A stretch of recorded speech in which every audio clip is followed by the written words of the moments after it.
I welcome all of you. Today I am going to deliver a lecture on the prose number 2 having the title On Saying Please. This is an essay written by A.G. Gardiner.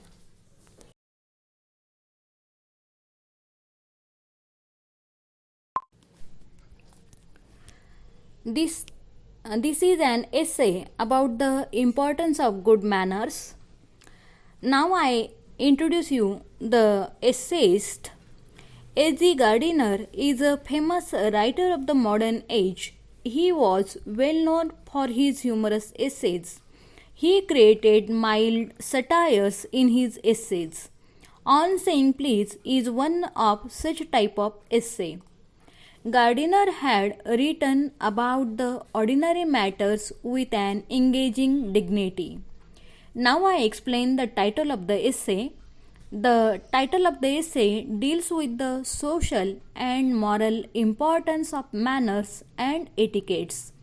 Saying please is given in the very beginning of the essay. Now I explain the central theme of the essay.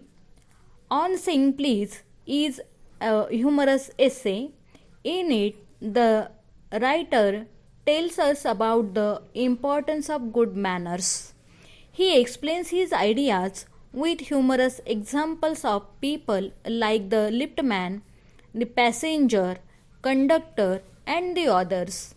The writer feels sorry as law does not help us to go against bad manners. So, he said that we ourselves should create pleasant atmosphere like the ideal conductor.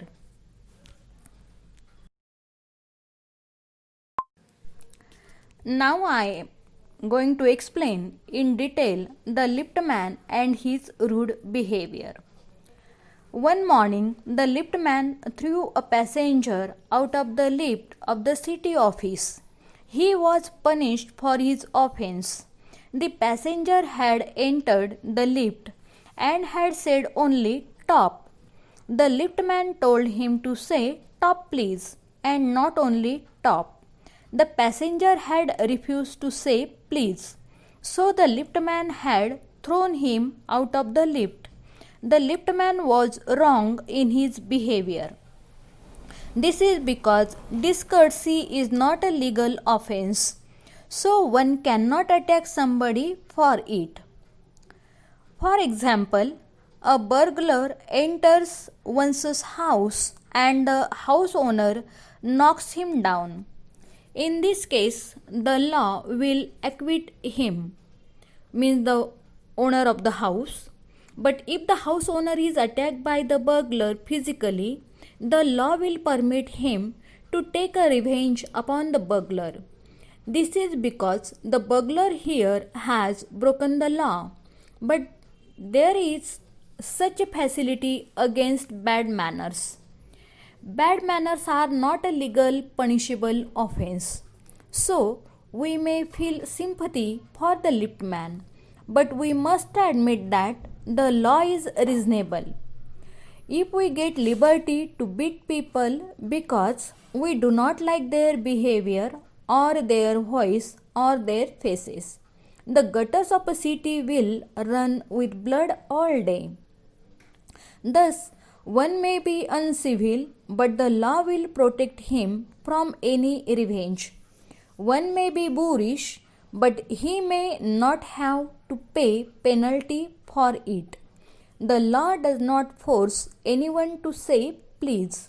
However, the effects of bad manners are not negligible. The pain of a physical wound may soon pass away, but the wound of self-respect may poison a whole day. The liftman might have expressed his anger on his wife after going home in the evening. The author remembers an interesting example. Sir Anthony troubled Captain Absolute. Then Captain Absolute went out and troubled his man named Fag. Then Fag went out and kicked the page boy. The man who said top to the liftman was in bad mood. This might be because his employer might not have said good morning to him. The employer might be hurt by his wife, and the wife might be answered back by the housemaid. Thus, we infect the whole world without the ill behavior.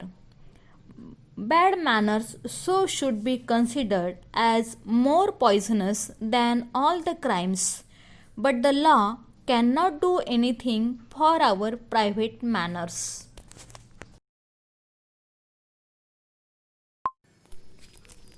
The words please and thank you matters more. Here I would like to mention one of the phrase manner matters are not important, but matter manners are important means manners are more important than matter. So these words plays very important role in our day-to-day life. These words are the symbol of mannerism. However, there is a social practice older and more sacred than any law. It enjoins us to be civil. These words, please and thank you, can make us social beings. They are the little courtesy which keep the machine of our life oiled and running sweetly. In this connection, the author gives us an example of a bus conductor.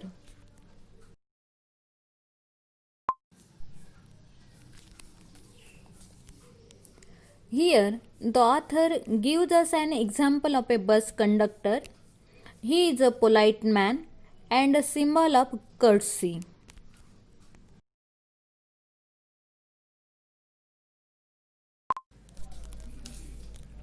Here, the author gives us an example of a bus conductor. Now I explain the bus conductor, who is a symbol of courtesy. One day, the writer entered a bus, but he had forgotten money at home. The writer became restless. He felt that the conductor would tell him to go out. It would cause much trouble and inconvenience for him. The conductor asked for fare, but the author told him politely that he had forgotten money at home.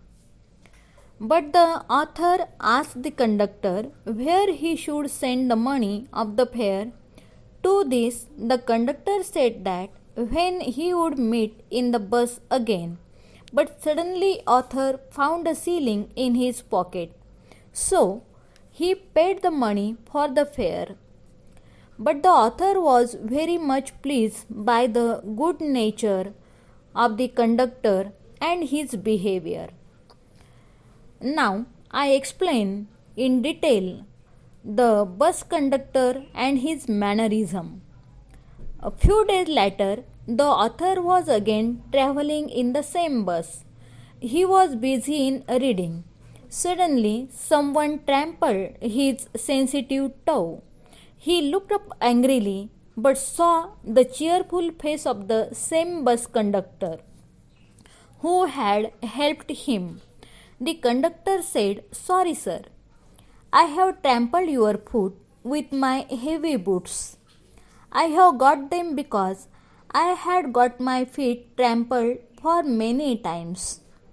I hope I didn't hurt you, sir." Actually, he had hurt the author, but because of his good behavior, he told him that he had not hurt him.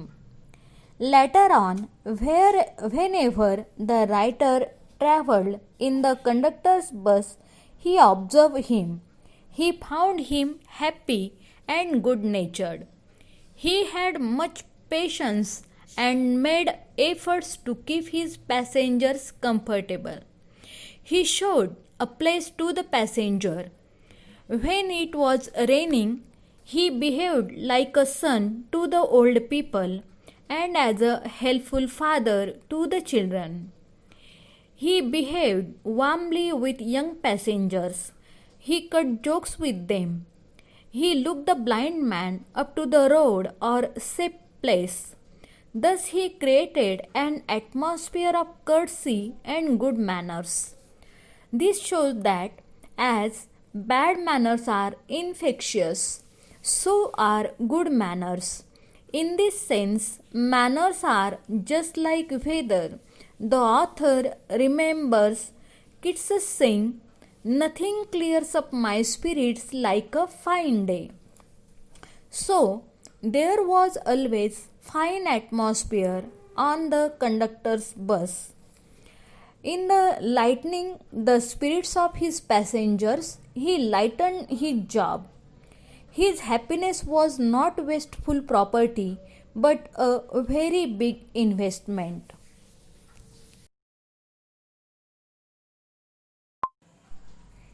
Finally, the writer says that the World War was chilling effect on our behavior. We must get back out lost civility. That will make our life tolerable. Law will not help us for this as it did not help the liftman. The liftman should have behaved politely. He would have got victory. It is true that the polite man may lose material advantage, but he always has spiritual victory. The writer concludes with the example of a Chesterfield. In his time, the London streets were without pavements. The man who took the wall had the driest footing. One man said to Chesterfield, "I never give the wall to a scoundrel." To this, Chesterfield said, "But I always do." In conclusion, I would like to say that the present essay on saying please is a very humorous essay written by A.G. Gardiner. Through this essay, Gardiner not only gives the examples of liftman and conductor, he advised us we ourselves should create pleasant atmosphere like an ideal conductor and to create healthy and pleasant atmosphere around us. Thank you.